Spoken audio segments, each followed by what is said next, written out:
everyone, and welcome to Beyond Focus TV. My name is Angie Daniel, and I am the hostess for the show. And do I have a show for you tonight? We have a representative, Dr. Fritz-Aime. He is the founder of HAVA, Haitian American Veterans Association. I didn't know that we had an organization like this in our community, but apparently it exists, and we've been functioning, bringing ideas that you would not believe to talk about. We're going to take a short break. When I come back, I'm going to introduce him to you so we can hear what he has for us. We'll be right back.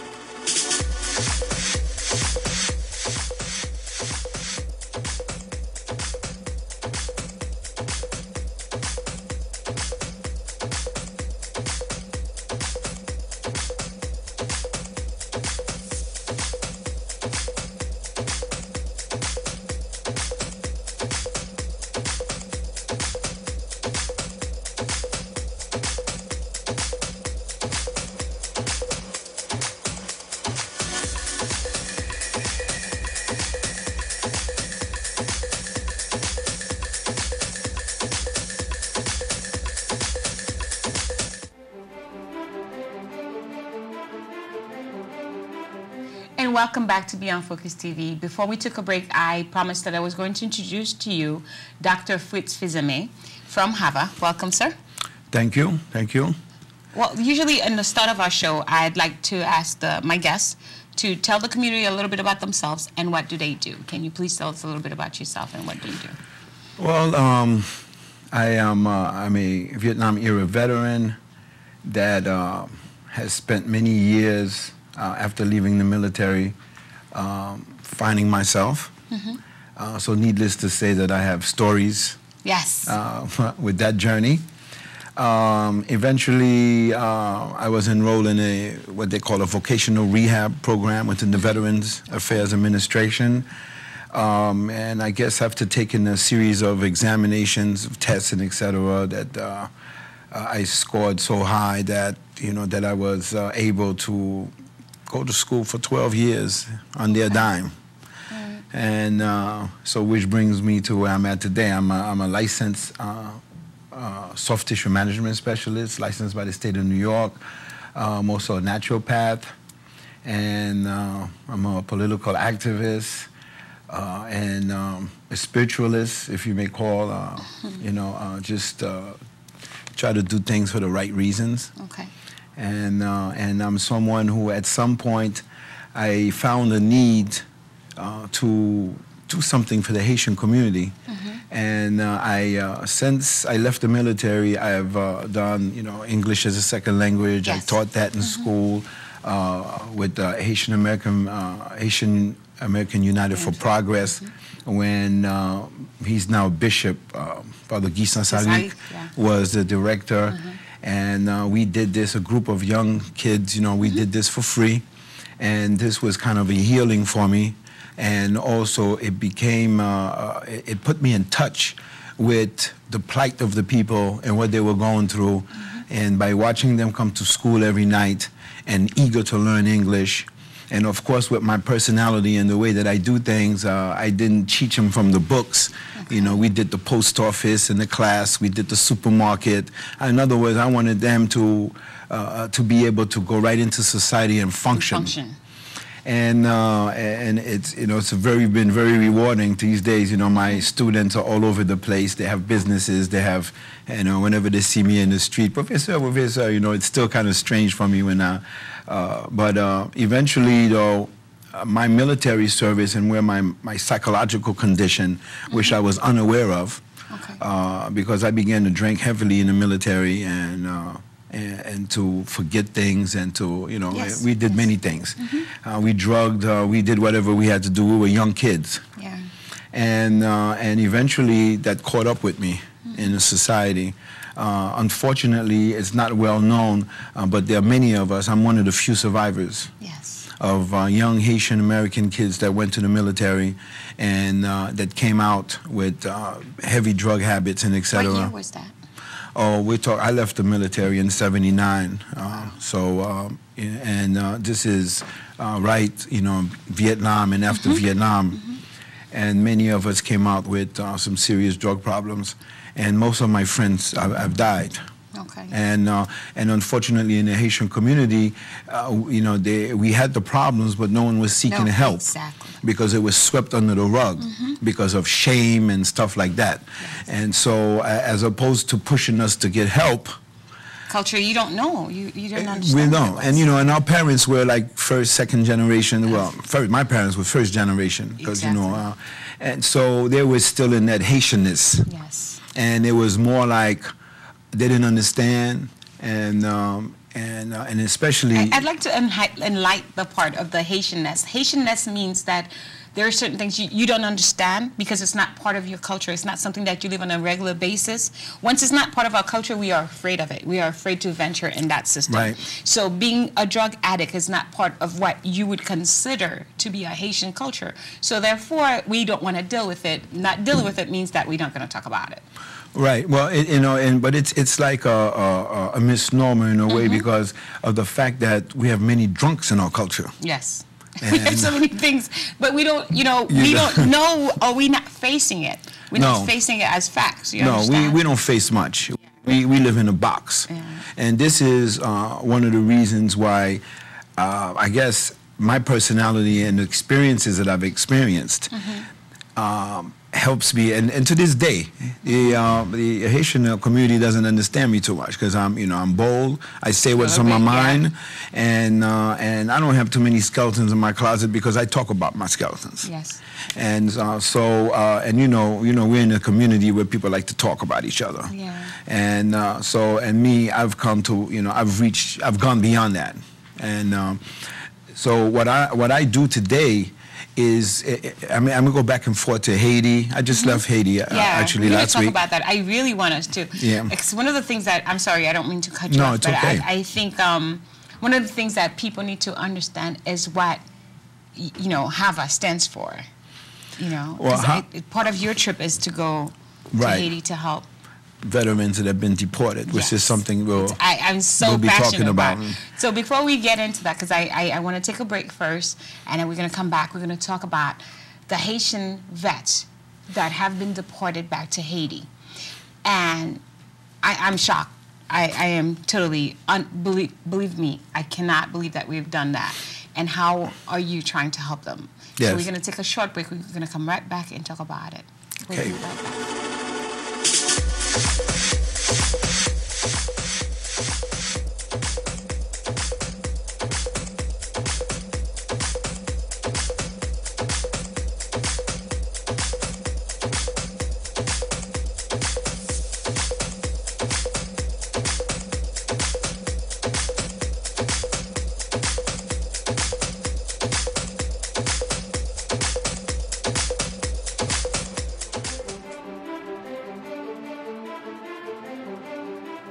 And welcome back to Beyond Focus TV. We are here with Dr. Fils-Aime.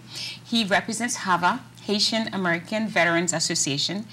One of the things that we were talking before we took the break is what HAVA stands for and your last trip to Haiti. So can you tell us when you created HAVA first and why you created HAVA, and then we'll get into my part of the question. No questions, okay. HAVA stands as an acronym for Haitian American Veterans Association, meaning that folks that have served in the military that are of Haitian American background. And it was created, we announced the creation of HAVA in conjunction with the Veterans Day Parade on November 2008 on the steps of City Hall with Congresswoman Carol Maloney and City Councilman Matthew Eugene. I had a few politicians that were there. And it was actually the first time that the Veterans Day Parade also had a press conference. Okay. So it was on my idea. And I wanted to start out with a bang. Okay. And I wanted this to be something very special because I wanted the Haitian community to understand that we don't need to come here and beg for anything. Yeah. That there are a group of people, men and women, that have served and that have died. Okay, we have many Haitians that have died. It's part of history. And recently, Leopold Damas, who died in Afghanistan. And I understand there's another, I have to find out, I found out there's another Haitian that died recently again in Afghanistan. Okay. And I wanted to help the Haitian community to come out of their box. Because, you know, we keep talking about helping Haiti, but we are not involved enough in this society to make a difference in Haiti, like other countries are, like Jamaicans, like Dominicans, and etc. And so as a result of that, our country stays in the state that it stays. And we have a rich history. We've came here, we left St. Mark in 1779 to come here, a group, they call them the volunteers, of their own free volition. They came here to fight with the colonials, who are now Americans, to help them for their independence. At the Battle of Savannah. We also fought at the Battle of Concord. I mean, I can go on and on. And right now, actually, there's a monument in Savannah, Georgia, that has been built in memory of this particular battle.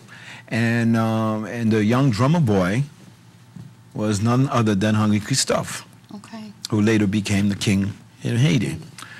So at the beginning there, and then from then on, we fought in the Civil War, we fought in the Revolutionary War, we fought World War II, we fought in Vietnam, we fought in Grenada, we fought in Korea. We've always been there. Every war that this country has had, there are Haitians that have been there.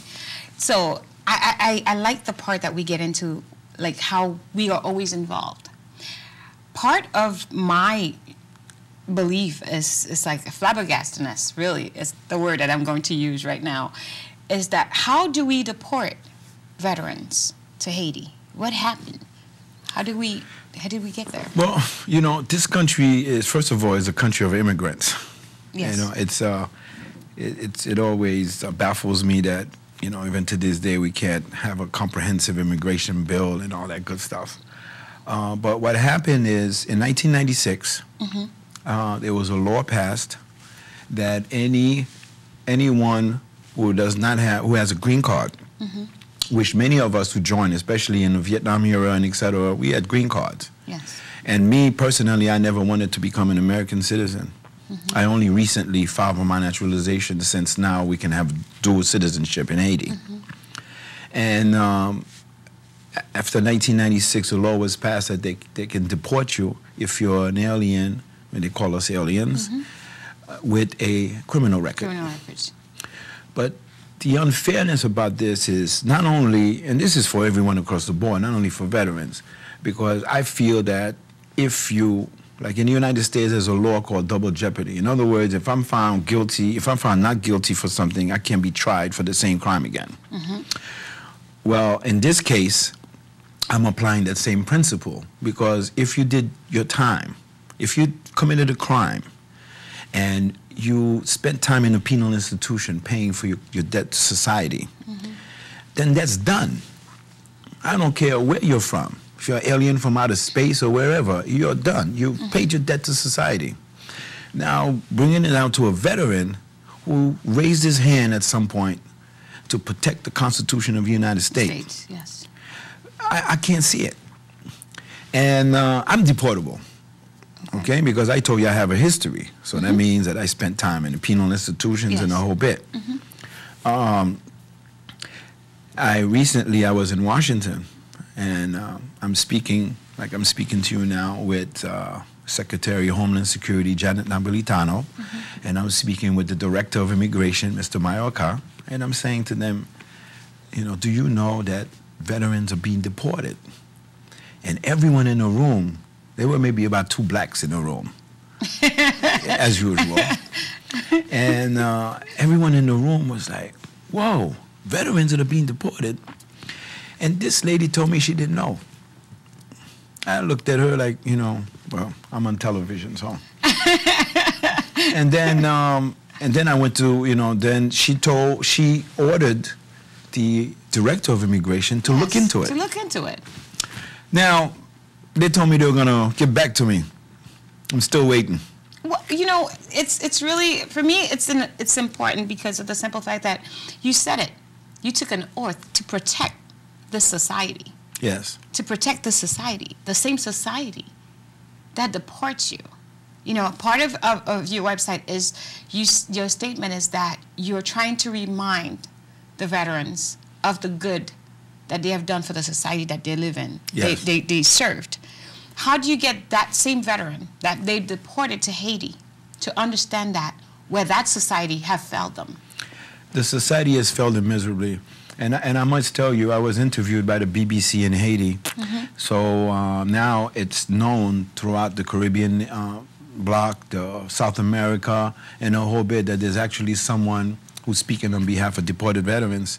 So I've received emails from Mexico, one for Panama recently. Mm-hmm. So in other words, we're branching out as we, you know, and now we need funding, you know. Yes, because which is what we're going to get into. Every trip now. I go to Haiti, mm-hmm. you know, I come back so broke. Yeah. I've been spending my money, mm-hmm. okay?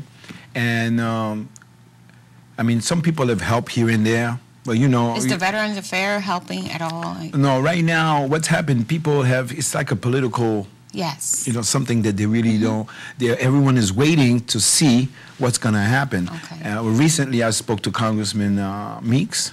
Wait, don't get into that okay. right now, because I want us to start that conversation and then continue okay. in terms of the funding part. We're going to take a short break, and then we're going to continue this conversation. We'll be right back.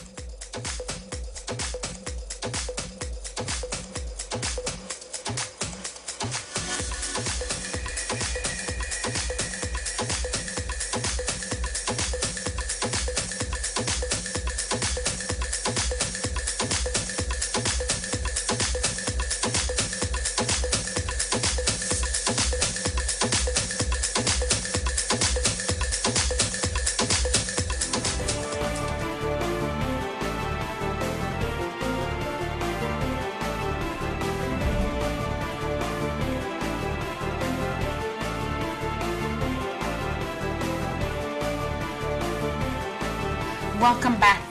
We are here with Dr. Fils-Aime. We are talking about HAVA, Haitian American Veterans Association.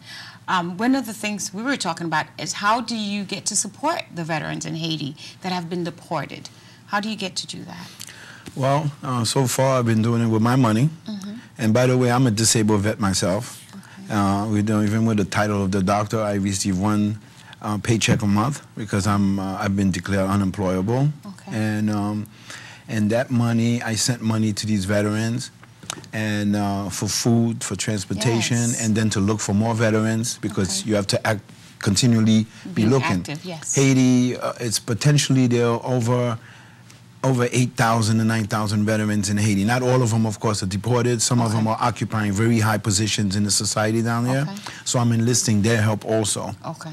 And so that way that we can, but it's constant phone ringing.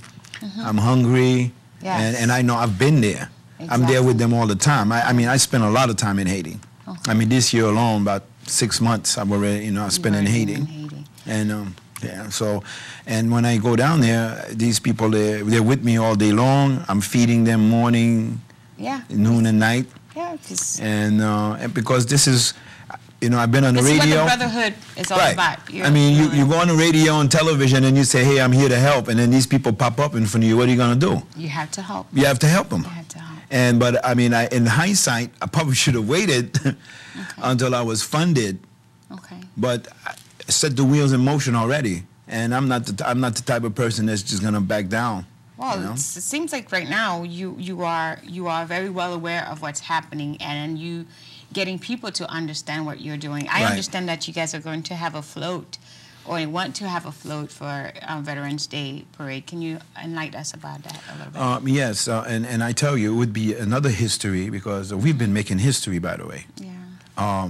And there are no blacks that have a float in the Veterans Day Parade. Wow. So not only we will be the first blacks, but the first Haitian American. And every year, by the way, I have a group that comes from different pageants, Caribbean pageants, so that Dominican Republic is represented, Jamaica, Guyana, Trinidad. So we've been doing that, although Haitian American, but we've always been the leaders anyway. Yeah, yeah. So, and we continue to play that, to take that role, and it's going to be that. And the day that Haitians are emancipated and really understand who they are, then we'll take that role in that region. But right now, it's a question of just bringing all of us together and identifying that we're veterans and that we are part of the fabric. Like right now, we're part of the fabric in the Veterans Society. We have an office at 346 Broadway and Suite 812. We're right down the hall from the Commissioner of Veterans Affairs. And it's called Memorial Hall. We have a huge display there about all the stuff that we've done. So that's another thing that people can come and visit, because it's a sense of pride, you know, especially for our the children that are growing up that have no identification with being Haitian. Yes. And everything that they hear and see is negative. About Haitian.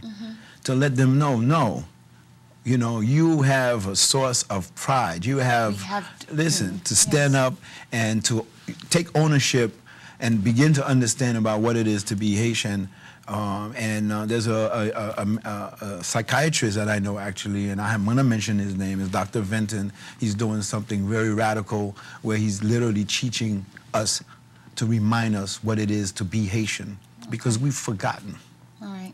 We've forgotten, you know, the Dessalines and the Christophe and those people, the Toussaint Louvertures, and what they really wanted for us and Haitianness.